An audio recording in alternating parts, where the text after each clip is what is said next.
Hi guys, I'm Rachel Gurjar here at the Feed, and today we're making a pilaf with cranberries, crispy onions, some cilantro, and a lemon cumin vinaigrette. So I know it's Thanksgiving season. This is a super easy, lazy girl side dish recipe that you could make for your family or bring it to your next holiday party.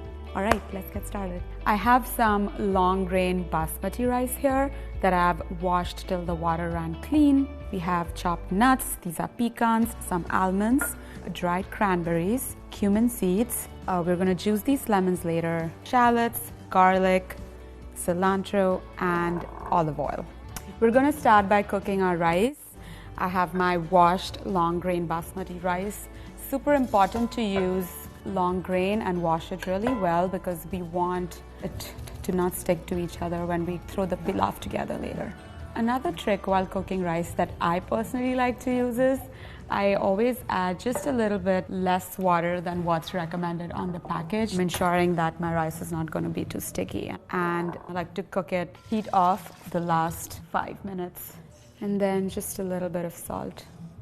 So let that come up to a nice bubble, and then we're going to close it. So while that's happening, I'm going to go ahead and slice my shallots. You could also use red onions, but I tend to find that when you're frying shallots, they fry quicker and really have a nice punchy allium flavor to them.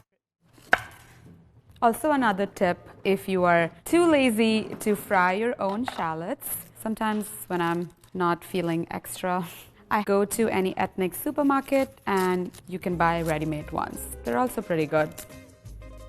So nice thin slices.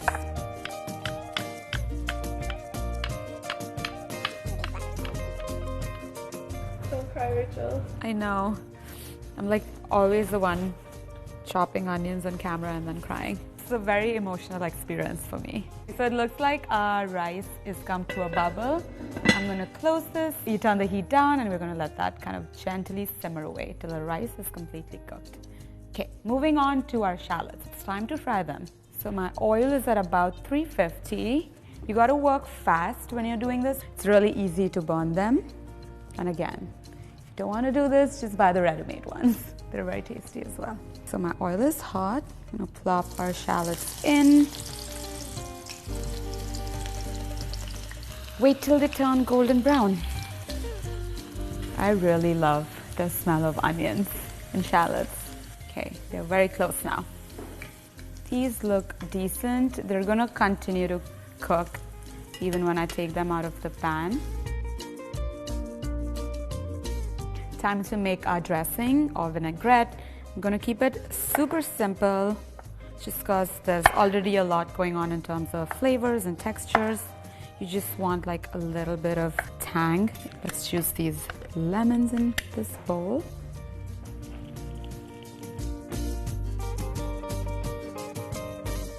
We're gonna grate one garlic. Everything tastes better with garlic. And this is a super big clove. That's why I'm using one, but the recipe calls for 2. But you know how the saying goes. If it says 2 garlic cloves, then you can use 6. I'm just kidding, don't use 6, otherwise it'll be too garlicky. You can use 3 or 4. That looks good. I'm also adding whole cumin seeds. Use a mortar pestle if you have one, but another trick that I like to use is get the seeds in the palm of your hands and use your thumb to kind of crush them like that. That way it just gently releases all of the oils and breaks it down, and you should start to be able to smell that. That smells so good. Okay, so we're gonna sprinkle that on here. I have dried cranberries. We're going to macerate in this lemon juice and garlic mixture to reconstitute them just a little bit. Give them a little shake and let that sit while our rice is cooking. That's been sitting for a couple of minutes. I'm gonna go ahead and add some salt, and we're also going to add just a little bit of honey for some sweetness. Another trick that I learned in culinary school, and this was a huge pet peeve with my chefs, is when anybody made any kind of sauce or dressing in a bowl, and they didn't have anything under it. So keeping a paper towel or a towel under your bowl ensures that it doesn't move around and gives you a little bit of a grip, especially when just you're by yourself in the kitchen. Okay, so let's add our olive oil slowly to the side and get that emulsified.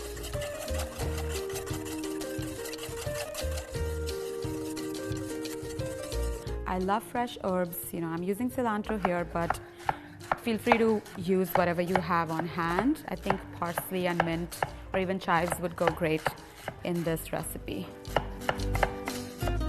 And don't throw away the stems.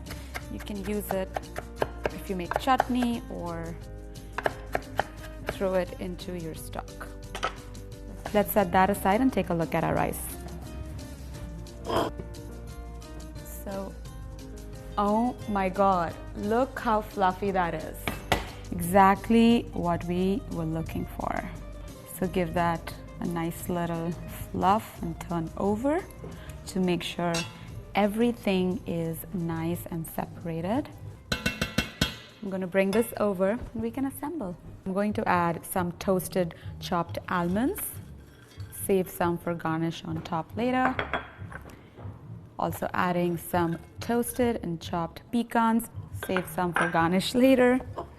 Lots of cilantro.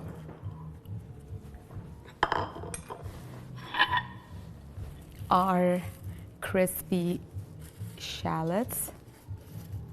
The macerated cranberry garlic dressing. Just go on over and drizzle everything, then gently fold.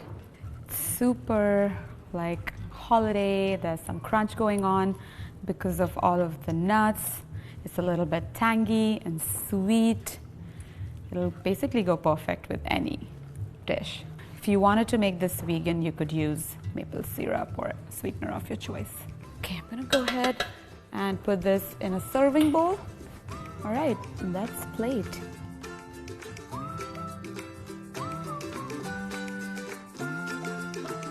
I'm gonna add some finishing touches to our pilaf, a little bit more chopped nuts. On top, pecans, a little bit more cilantro, crispy onions, and microgreens. Just zhuzh it up.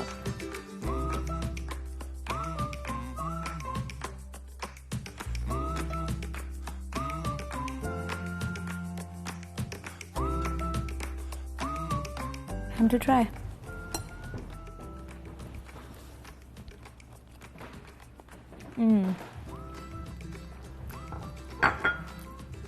The cranberries just taste so good with this.